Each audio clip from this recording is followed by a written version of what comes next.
Y'all asked for it. It's going down. So let's get into it. Y'all can see the screen and stuff, right? Like the Yeah. All right, cool. So of course, blacks in the media. Are you gonna work for me? That'd be nice if you did. All right. So of course, some couple announcements. The final exam will go live on Blackboard on the 30th, 10 a.m.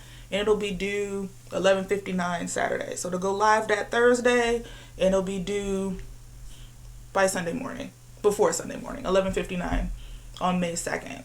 The format will be similar to the midterm. Only thing I just have to do is essentially just upload it onto Blackboard. And of course, on our last day, we'll have a review, kumbaya, come together, all that great stuff. So now that's enough of that. Now I'm going to ask, because I didn't even make the dang on slide. So when you think of black media, what do you think about? When you hear the term black media, what comes to your head? The shade room. Shawty Low. What? The shade room. Oh, the Shade Room. So we have the Shade Room. You know, the Shade Room has a website now. I learned that like in the last 48 hours. It's like no, it's. I know it's more active on Instagram, but they have a little website now. Yeah. So we have the Shade Room. What else do you think about?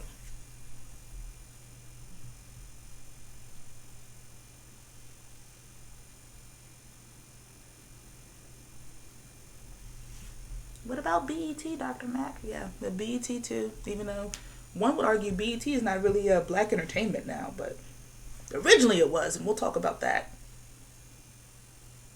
What about all those magazines of yesteryear? So I have two. Actually, I have clips for days. Clips for days. Isn't Essence count as one? Yeah, Essence is. Yeah, I still. Yeah, my grandmother still gets Essence. I learned today that I think on Monday, Ebony magazine, Ebony and Jet officially died. So, but they were also examples. I would have also. Yeah, I was wondering about that yesterday too. Was Jet Magazine still like a thing? The website's officially. Yeah, I was told the website's officially died earlier this week, which is a shame because I loved Jet magazine and Ebony. Once upon a time, when I thought I was going to be a journalist, I was going to be hip hop, Ta-Nehisi Coates. I was going to write for Vibe, and now I teach at OWU. But it's okay. It's okay. You know, I'm happy. Journalists, the struggle is real out there for journalists anyway, so it's okay. So we've talked about all these nice examples of black media. I wanted to ask you all, let's see if it'll work for me. Do a new share. Da da da da da. There we go. We'll go this way. Share. And let's see. Can we consider? Yeah, we can see the screens.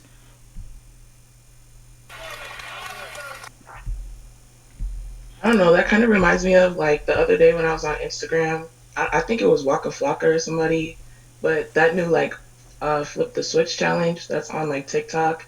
He was just saying like it's gay how a bunch of guys like want to get into this like I guess video and like switch with their girlfriends. So I mean, I feel like in a way it's like true, but I don't know. I don't like the way she like antagonized him about it.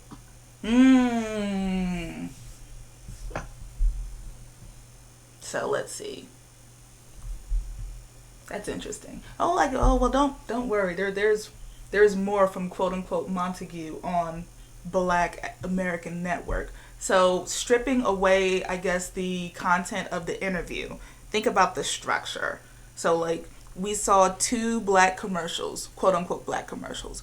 One for the Dodge Challenger, and the other one for Arizona Tea. Could you tell like they were targeted towards black people? Or even like the intro sequence for Black American Network. So like that's actually a real well, Black American Network's not real, but the intro sequence they use, it's the same sequence they use on VH1 Soul. Well, now it's known as BET Soul. That's how they introduce their like little videos on the channel. I guess I'm showing my age because like, I still enjoy watching music video channels. It's the only way I know what's going on with the music nowadays. But that actually leads us into black media. So what the hell is black media?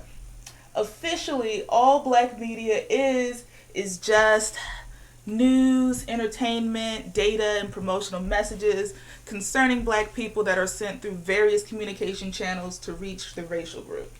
That's all black media is. And so the messages can be positive or negative. So black media can be negative or positive, good, bad. Examples include, well, formerly the Tom Joyner Morning Show. I think he retired. Tom Joyner retired the end of last year, so that's not really a thing anymore. But I think his successor, he named his successor the Ricky Smiley. So the Ricky Smiley Morning Show. Then we have the Breakfast Club, D.L. Hughley Show, etc. I think, yeah, Steve Harvey Show. I think he still has his show. Print, Essence, formerly Ebony, formerly Vibe. I think Black Enterprise is still a thing. Other black magazines. I don't think there are like any hip hop magazines still in production anymore. I don't think so. Nope. TV, BET, Bounce, Aspire, TV One. Gosh, there were a couple of interesting black cable channels that I saw when I was in Trinidad, but I can't remember what they are. Oh, Accra, if you're lucky to get that. That's a TV channel out of Ghana, which is actually pretty interesting. Online, Black America Web. I used to list The Root and Griot. Blavity is still like black owned, but The Root and Griot in particular, they're no longer black owned or black managed, so I eventually have to take those out. And then music, the good old days, Motown, Bad Boy, Rockefeller's. I don't think Rockefeller's a thing anymore. Is Rockefeller still a thing? Like, we really don't hear Jay-Z rap about I it. think so. Maybe. Like, I haven't heard. No, I think it's Rock Nation now. Oh, Rock Nation. So, excuse me. Rock Nation.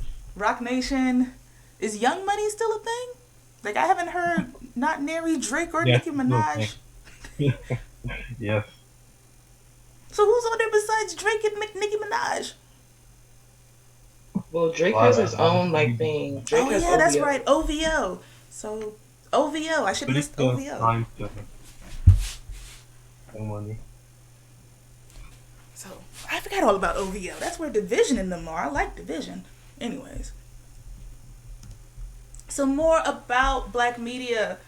So there are 3 roles that black media can play in the whole struggle for political equality for black people. Black media can serve as a racial socialization agent by fostering race group consciousness and solidarity. It can serve as a vehicle of protest against racism as well as the ideology of white supremacy. And then it could also portray positive images of the black community. So, black media is important because it serves as a socialization agent. It can serve as a vehicle of protest, and it can portray positive images of the black community. And so that actually leads us into the curious case of BET. And so I actually have a video that will lead into everything that we're going to do to talk about BET. Let's see.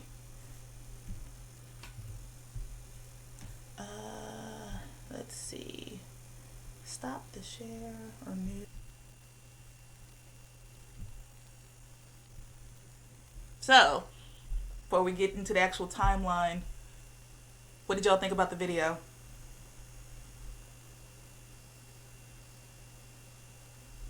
For those I of didn't you, know BT had a nightly news. really? Yeah, I didn't know Yeah, they I had didn't know. nightly news. Yeah, they used to have BT Nightly News. So, like, I vaguely remember Ed Gordon, but I remember Jackie Reed. Oh, yeah, it stopped. Yeah, in like 2004. Good times, good times. So, this is why I have clips. We got clips of good old BET, and then I think I have something from modern day BET, but I don't even know what airs on BET nowadays besides what the Tyler Perry show. I think Lena Waithe has a show or two shows on there. Yeah, she has what is it? Boomerang, 20s, and then a lot of times they just play like reruns and stuff. So it's not like too much different stuff, but their cable program, like their actual shows, like Boomerang, is really good. Tyler Perry Sisters, and it's a couple other things that show up on there. Okay. So I guess first things first, let's talk about old BET. So back in the day, it was what's it called it? Let's see. So between 1980 and 2001, they had a variety of programming targeted to all types of black culture and all supporters of black culture. There was uplifting programming, teen summit, black college football. So like during football season every fall, they would show all the major classics, the football classics for HBCUs. They showed a couple of Battle of the Bands. It was really interesting. I think once or twice they actually showed the Honda Battle of the Bands. Colleges, all the HBCUs. They Yeah, they did. They used to go to all the HBCUs during that time. then there was also BET Nightly News, and then there was Video Soul. I guess also included in uplifting programming. Bobby Jones Gospel. That was a thing too on Sunday. Oh man. So I think yeah, I do have a clip from Teen Summit. So I thought Teen Summit. So what did y'all think of old BET? Oh, also during this time, they also produced BET also produced the nation's only serious black national news magazine called Emerge. And then of course there was also BET Tonight, nightly news, BET Nightly News, and then BET Tonight. So what y'all think about old BET? Do you think it lines up properly with what Walton and Smith describe as quote unquote black media?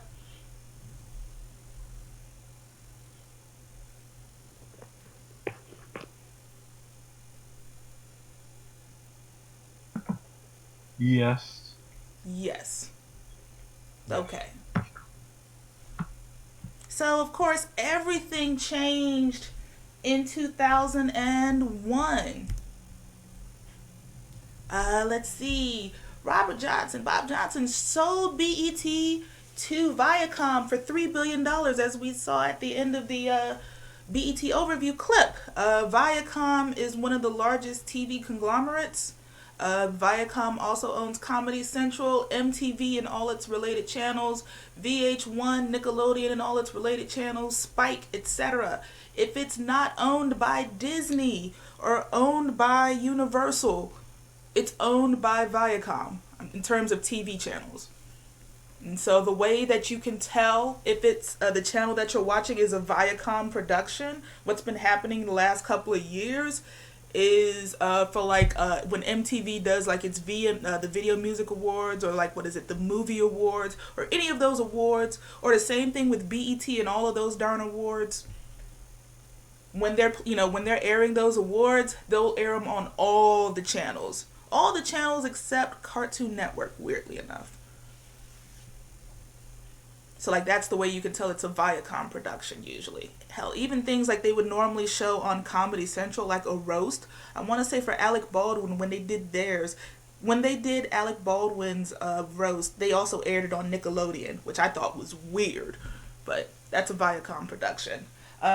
During the deal, or since the deal, we've seen decreased numbers and varieties of original programming targeted to blacks, as well as supporters of black culture due to controversy.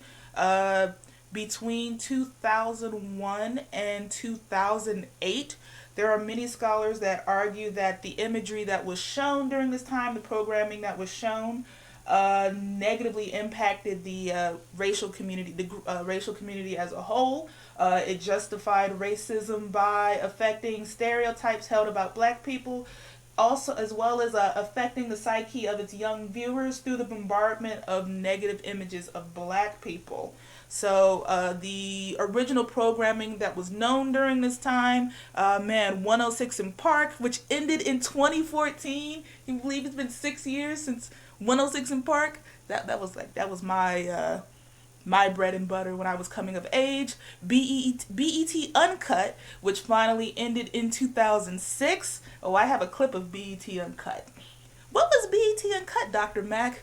BET Uncut was essentially borderline pornographic imagery that was shown on BET between 1 and 3 a.m., depending upon where you were at the time or what part of the country you were in.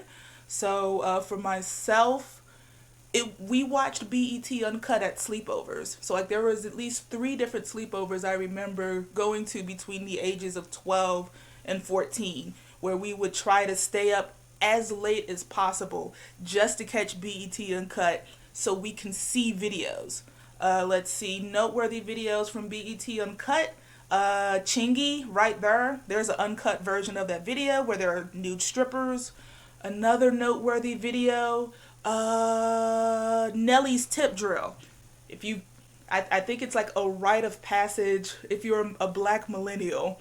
If you had to see Nelly's Tip Drill video. Like if you hadn't seen it, it's really misogynistic. It's the video's mad problematic. Because one of the scenes in there, I think it's Nelly. Nelly takes a credit card and runs it in betwixt the cheeks of a stripper. You know, like a actual EBT card, or not an EBT card, but like, you know, like when you go pay for something in the store. That was very controversial, very explicit imagery for the early OOs. Then there was also Spring Bling, which was BET's answer to MTV's Spring Break. So they would go down to Miami, and I think one year they did Daytona Beach. But they would basically, it would be the black version of Spring Break. They would have different people come out. They had fashion shows. It was pretty neat. I thought it was neat. There was Baldwin Hills, which was the black answer to Laguna Beach and the OC. And gosh, what was that other show that was on MTV during that time that had like Lauren Conrad, Spencer, and all those other weird people on there? I think it was just the OC and Laguna Beach. I think that's what the names were at all. But yeah, it was that version of that. College Hill also ended in 2009. It's my understanding that since the shelter-in-place order, BET has been showing a lot of old episodes of College Hill, which was BET's answer to The Real World. It focused on taking students from HBCUs across the country, and they would essentially spend a semester at various schools. The last season they showed, that was I think 2009, they were all the cast members, they spent a semester at the U.S. Virgin Islands, because U.S. Virgin Islands is considered a HBCU. Then there was also Keisha Cole, Being Mary Jane, for a little while Real House Husbands of Hollywood. Nowadays, as Alexis and them said earlier, 20s, Boomerang, all those Tyler Perry shows, like The Oval Office and Sisters. For a little while there was The Quad. But anyway, with all of these shows, there are no more music focused, music syndicated shows. So after the end of 106 in Park, that was a wrap. So since 2014, there has not been consistent original programming focused on music or talking about music, showing music to a larger audience. Then there's also syndicated shows. So I went on and on and on. I never showed what the heck was BET Uncut. So let me do that real quick so y'all can see what all that's about. Oh, this is going to be fun. Let's see. So will you go to the next slide? All right, BET Uncut. Fun stuff. Here we go. And then I can also show the original uncut or the original uncut intro. So, but first, this is the one that I remember from when I was a child. This program is for mature audiences only. It contains material which some viewers may find objectionable or inappropriate for viewing by children under the age of 17. Viewer discretion is advised.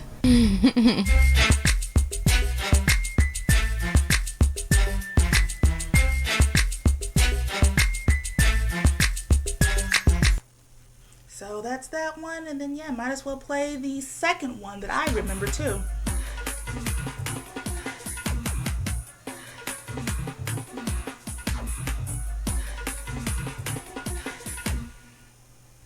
Nope. So, did y'all catch it? What did you think?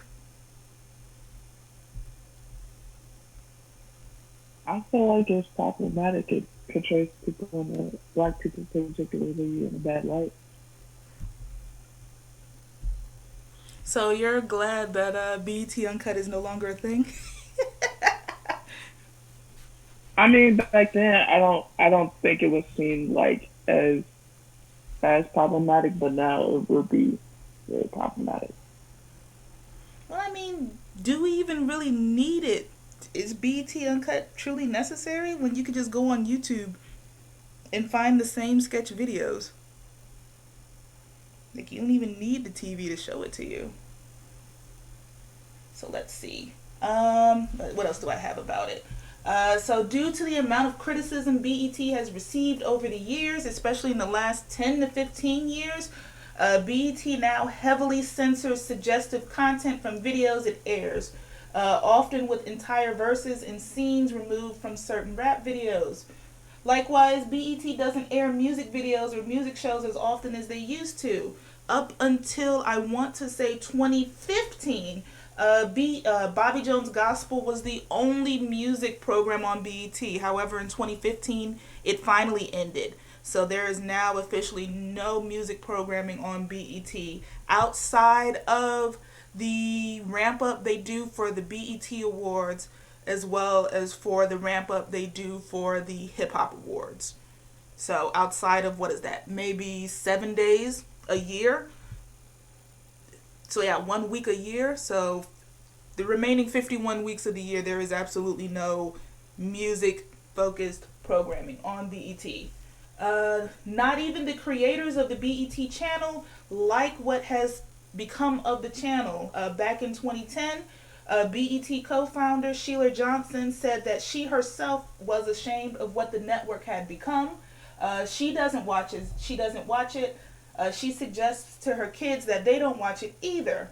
She was quoted saying that when we started BET, it was going to be the Ebony magazine of television. We had public affairs programming, we had news, we had a show called Teen Summit, we had a large variety of programming. But the problem is that the video revolution started up, and then something started happening, and I didn't like it at all. I remember during those days, I would sit up and watch these videos and decide which ones were going to be aired and which ones weren't. We got a lot of backlash from recording artists, and we had to start showing them. And ultimately, I never liked the way the women were being portrayed in all of these videos. And so it'll be interesting to see if this deal with Tyler Perry, I think what that deal was made last year, or at least announced last year, or was it year before last? Anyways, since this Tyler Perry deal has been announced, will BET then change its image from being this weird, I guess, limbo post 106 in Park? Will it then try to rebrand itself instead as being a source of black? How can I describe this? It's like black fictional programming, because it's not.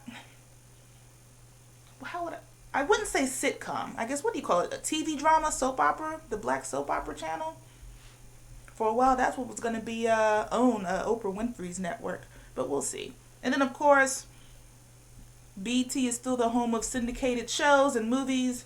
At any given time, you could probably catch Soul Plane, you can catch Baby Boy, or you can catch The Fresh Prince of Bel-Air.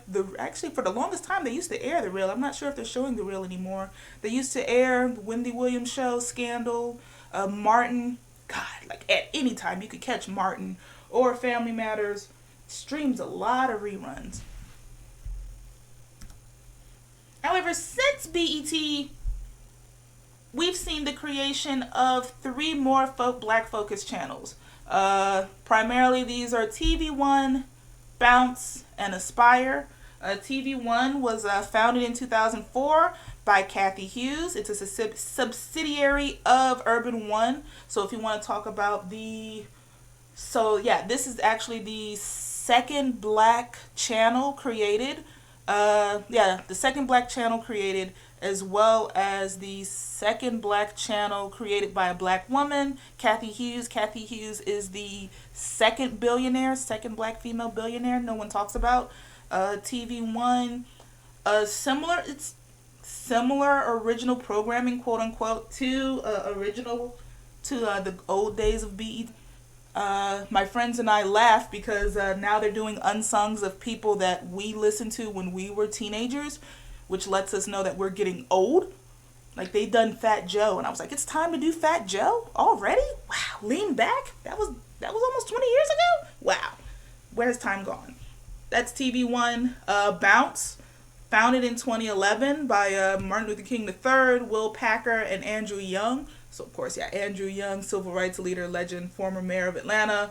Bounce is the only broadcast TV channel. So, depending upon where you are in the nation, you can take out your rabbit ears or your HD TV tuner, and you can receive Bounce. Bounce is interesting. I have clips from Bounce. They primarily focus on, well, also reruns, but their evening programming is similar to OWN, is the best way I can describe it. They have their own version of shows produced by Ava DuVernay and others. It's more so focused to be a family channel. They don't have original music programming, but they have a similar version of Comic View and other things. And then the third channel that was founded also recently, 2012, Aspire TV. That's a cable channel. So TV1 and Aspire are cable TV. Bounce is broadcast. Aspire was founded in 2012, owned by Magic Johnson. For the longest time, all Aspire aired was old episodes of Soul Train. So yes, while BET has the original show, fictional drama based on the creation and founding of Soul Train, if you want to watch actual old episodes of Soul Train, hosted by Don Cornelius and then later by Shamar Moore and others, Shamar Moore and others, you have to go to Aspire TV. And so now, let's see. Oh no. I can open back up the window. Why did it do it that way? Share the screen again. Hate when that happens. Will you move out the way? Alright, so let's see. Old clips. So this is first Bounce TV. What kind of programming happens on Bounce TV? Apparently they have a new show starring that dude from the Parkers. Hard to find. I know a maid that I can recommend to you. I just hope she's not a serial killer. Oh, hey. Do not pay me on time and you'll find out. An all new episode of In the Cut tonight, 8/7 Central, only on Bounce. Good help. So apparently they have original programming starring the dude from the Parkers. As soon as I can wait for the button to go away, there's other stuff I have. Let's see. What is so special about Aspire TV? They actually had, Issa Rae do it. Yep. Yeah. Alright, I'll be done soon. Aspire, the network from Urban Magic Johnson, keeps getting better. Trusted to serve the urban community like no one else. Aspire is the entertainment network that every member of the family can enjoy. With a sizzling new lineup of fresh faces, new voices. We've got just the thing to take your yuck to yuck. It's everything you've been looking for. Check out my new show, Come to Catch, hosted by me, comedian Robert Powell. Even if you're not black, you need to go to HBCU for the undergraduate experience. Power-packed originals. These are films that show black life in a multitude of ways. I don't see myself as famous or a celebrity. But I do. We love music and Aspire. No matter how you slice it, Aspire is the only network to combine the perfect blend of heritage, heart, and humor to keep viewers entertained and wanting more. You're watching Aspire. All right, so that's Aspire. And then, of course, TV1, they're promoting a new episode of Unsung starring Betty Wright. So that's that. Oh, we're doing Drew Hill, Roxanne, wow, Al Jarreau, Goody Mob. Yeah, that's Unsung. And of course, depending upon your age, yeah, Drew Hill is like really recent in terms of their heyday. So from current slide, let's see. Are we back up to the PowerPoint? Good. All right. So we're back up to the slides. We can see the slides. All right. So, do you think black media sources should continue to be responsible for showing positive images of the black community, as well as promoting, you know, all that great and lovely black consciousness and solidarity? Yes, no, and if so, why or why not? Yes, because, I mean, if we don't do it, who else is going to do it? At what point would it be no longer necessary for black media to be responsible and show positive images of the community? Well, I feel like it's always going to be important because there's constantly going to be black children growing up, and they're going to need some sort of representation. And I feel like it's becoming more positive, and I like, I've never really seen Aspire TV, but I like the way that they portray themselves. I feel like that was the most accurate, like, perception of, like, the black community. Really? So you like the way that Aspire is doing it even better than, I guess, old BET and others? Well, I mean, for like recently, like, yeah, I feel like old BET, like, we're just in a really different time, and like our generation is just so different. I feel like we still like connect and resonate with a lot of things, but I feel like it was a more accurate perception of what's actually going on right now. so there is an article somewhere. I can't remember the actual source, but Magic Johnson did go on the record to say he created Aspire TV to capture the magic and the messaging and the focus that BET lost once it sold itself to Viacom. So it's really weird though, because Aspire TV it's really niche. So I used to have access to Aspire TV when I first moved here, but when I moved out to Gahanna now, like, I don't have Aspire TV anymore. But I still am on the same cable company. It's weird. They put it on the super exclusive plan, and I'm not gonna pay an extra $25 a month. It's just, just principle of the matter. But I didn't even know, like, Aspire TV now airs the HBCU football games. That's interesting. So let's see. So what about channels like, let's see. I'm trying to see if there are any others like BET that are now semi-problematic. Oh, I got one. Should we consider, as we now move into mass media depictions of black people, should we consider OWN to be a black channel? Should we consider OWN to be black media? OWN is the Oprah Winfrey Network. Yeah, I think so, because, I mean, that's literally all she streams is a lot, like, black TV shows. Tyler Perry, Ava DuVernay. Then she had the lady from Sweeties on there. She had Flex and Shanice on there. So it's, like, geared towards black people. So I think she should be considered, her channel should be considered as black media. It's fascinating, because I know that in the beginning she didn't want it to be black media, because for the longest time she would outside of like her original programming, which circled around behind the scenes of the Oprah Winfrey Show, or old reruns of Dr. Phil and Nate Berkus and other people that were in her clique. All she would show would be reruns from like Discover Family or Discovery Health. And then of course she made the deal with Tyler Perry. That's fascinating. Well, that's what the channel used to be, but I think she started to realize that she's a black woman, so she's not really going to get support from, I think white people would support her, but I think a lot of her support comes from the black community, so I think she started to change and started to gear more of her programming towards the black community.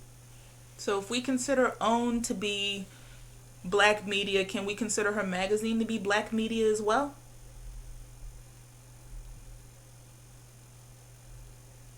You know, she does have a I magazine. don't know about that one. I don't know about that one. Alexis is like, we can claim the channel, but we're not gonna claim the magazine. No. So. Well, I haven't looked at her magazine enough to know like what it's geared towards. Well, I think there's a website for it, or you could just type in "own magazine" and you'll like see on Google Images, and it'll show you like previous issues of it. Of course, like the only person that's on the cover of the magazine, it's always her.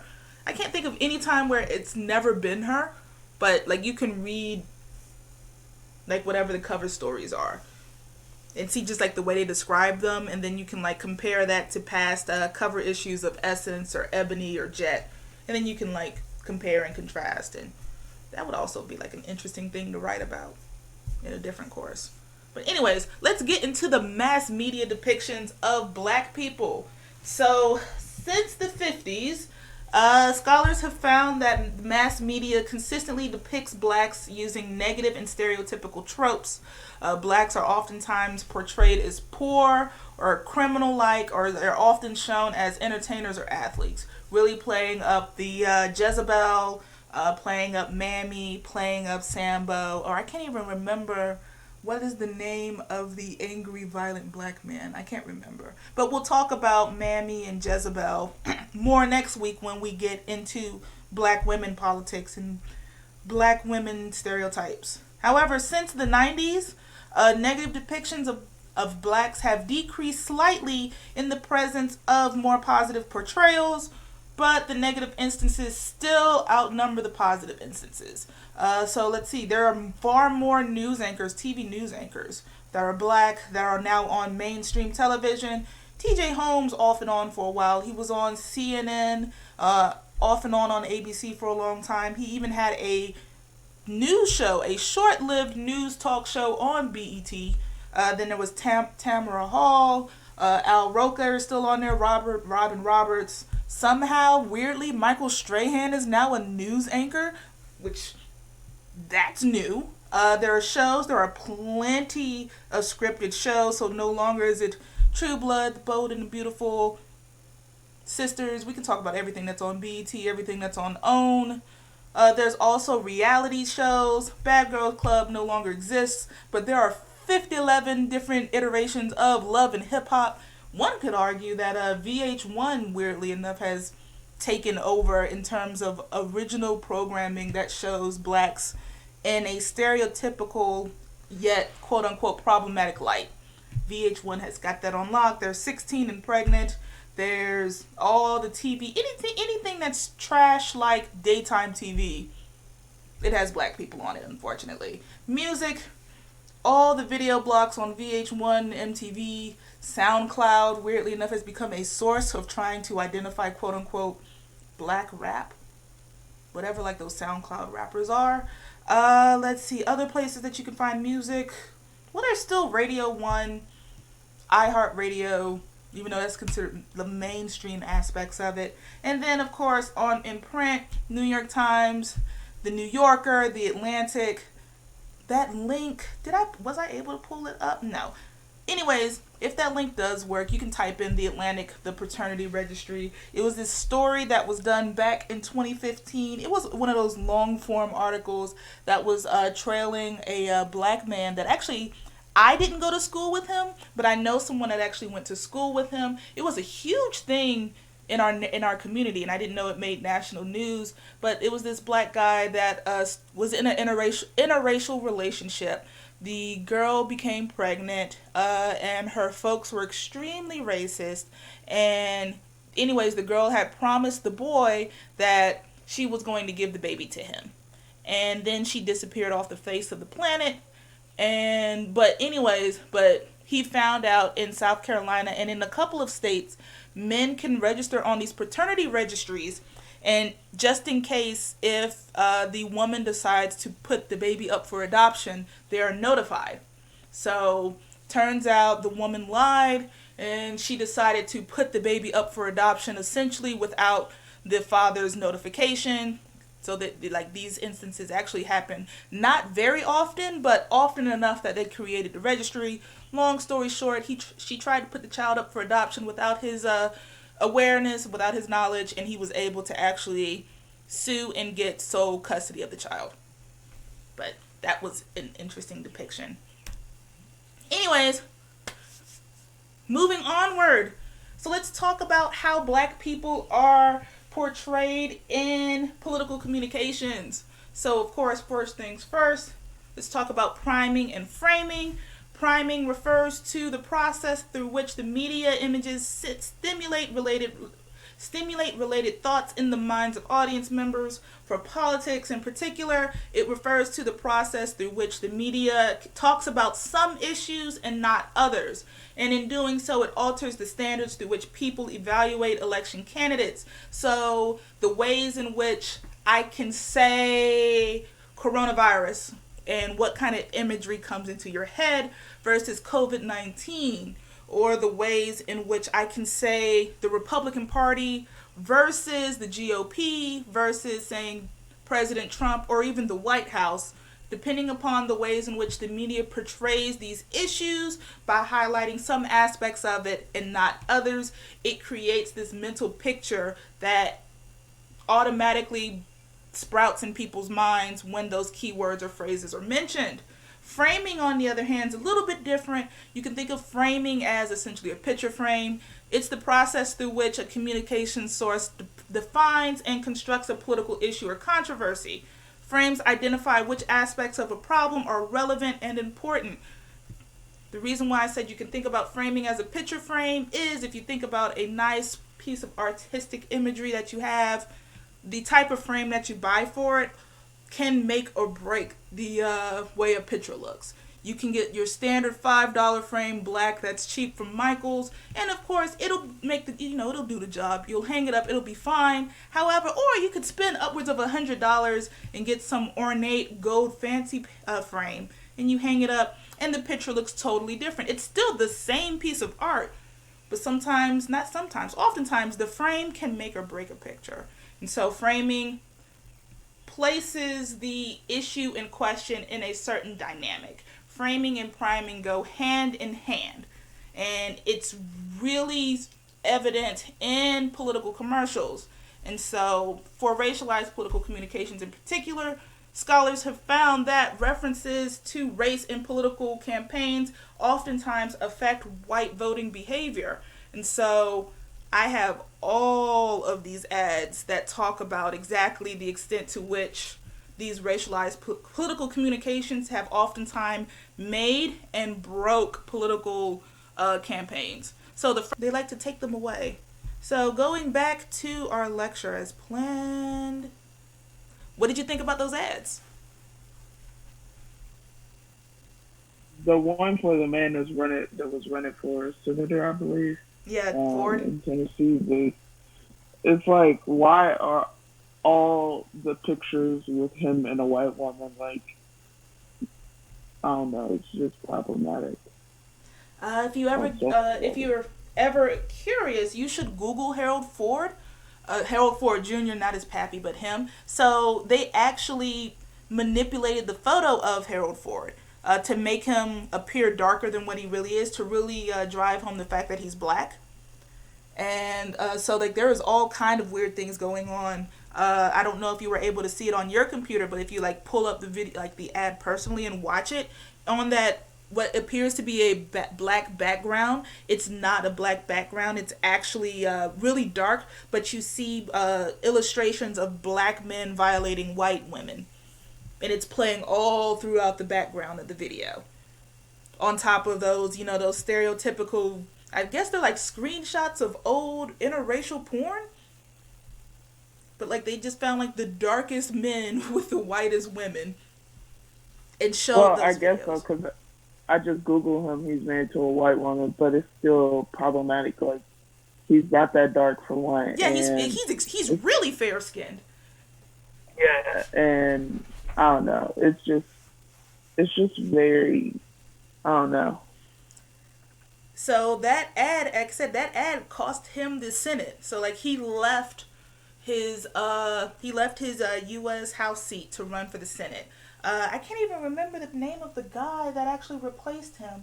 It's a white guy. But prior to that, prior to the white guy that's now there, the white guy's name claim to fame now is he is the only white person that has repeatedly requested to join the Congressional Black Caucus because he feels that he is a substantive representative of the black community. But the CBC every year rejects him because he's not black. So it's like a thing that makes the CBC look bad. But anyways, prior to Harold Ford having the seat, his father held that seat for upwards of 20 years. So that's why he's the deracialized sequel, and he was essentially, given that seat, and then he thought that he would be able to run for the Senate, and then it didn't work out. So actually, before Barack Obama, the DNC thought their golden child was going to be Harold Ford. And it was just a huge mass miscalculation, especially since he went to the Playboy Mansion as a kid. Well, not as a kid. He was an undergrad. And, I mean, of course, if you were invited to go to the Playboy Mansion, if you were a young guy in the late 90s, early 00s, would you say no? That was the way that it was framed in my class. And it was like, that's like no different now than finding out you're going to spring break during coronavirus. And I know there's not anyone in this class, but I know of a couple students that they went to Florida during spring break in the midst of coronavirus. And I know actually of a couple people that went to New Orleans for Mardi Gras. Side-eyeing all those people. But hey, you're young. It is what it is. There were also ads from 2018 that were aired that were also semi-racist. I have to find them. But there was a guy that was running for the House out of New York, out of northern New York. They found his rap videos when he was a short-lived rapper, MTV2 Sucker Free Sundays.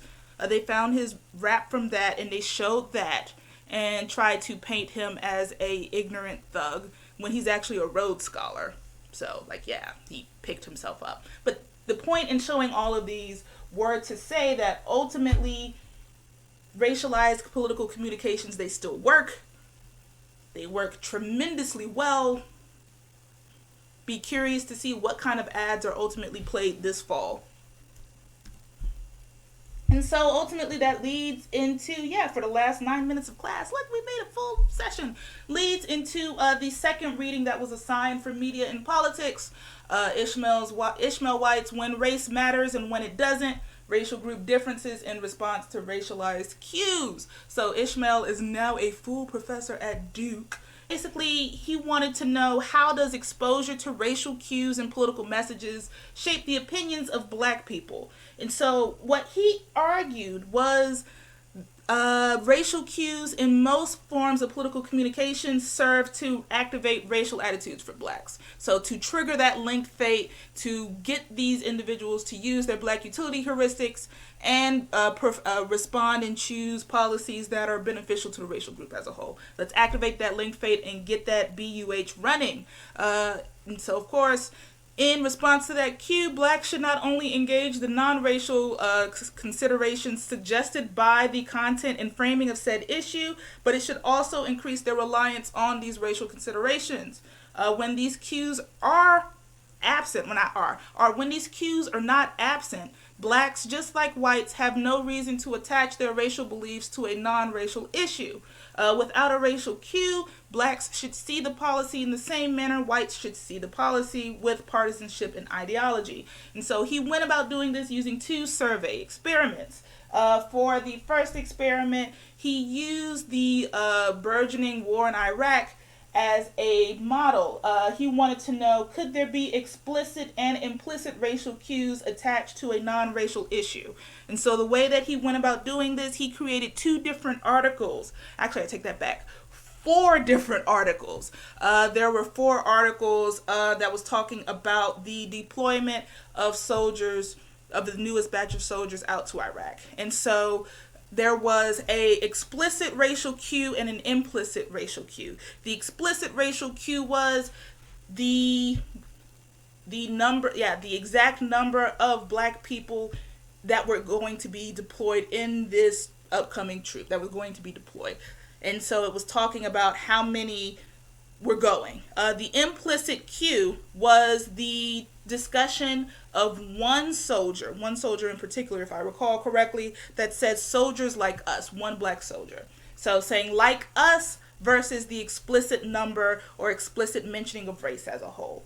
And for the second experiment, he was looking at articles discussing public welfare, and he wanted to know, how do these racial cues ultimately influence the way people consider racialized issues, and also why do not blacks respond to implicit racial cues. So what Ishmael found in the Iraq experiment was that blacks do respond to implicit racial cues, but just not as strongly as they do to explicit ones. And with the welfare one, he wanted to find out why that was the case.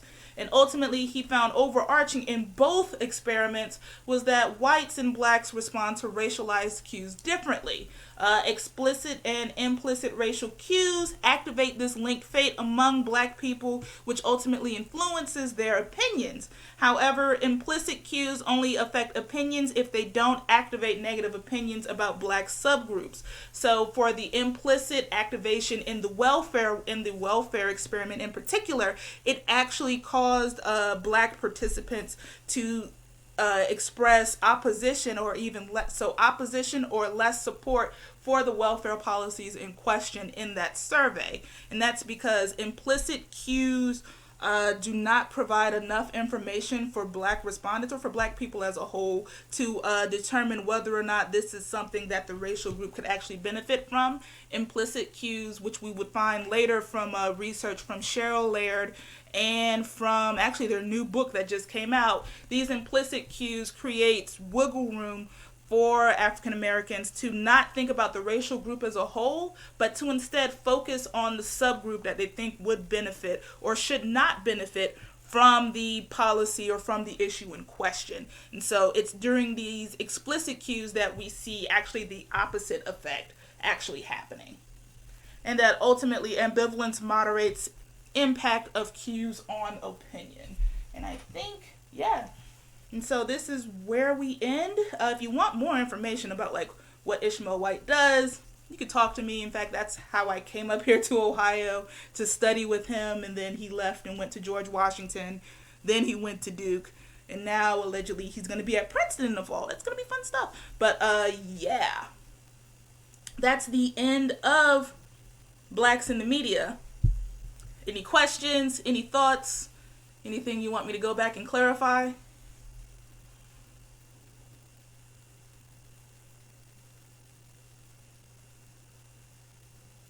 No? Well, I guess not. Yeah, so that's it. Next week, we'll talk about black women politics. Still in the process of finalizing and doing all that stuff together. I think similar to like what we did this week, if that's the case, I'll send an email on Tuesday, and ultimately Thursday will just be our big lecture day. So that way we can do this, and then that way we actually get like one section in and we engage and stuff. Y'all let me know what y'all thought about doing, like what y'all thought about doing it like today for this, and we'll go from there. You can tell your classmates that missed out, they missed out. The video that's ultimately going to be loaded onto YouTube will not have the clips that we saw today.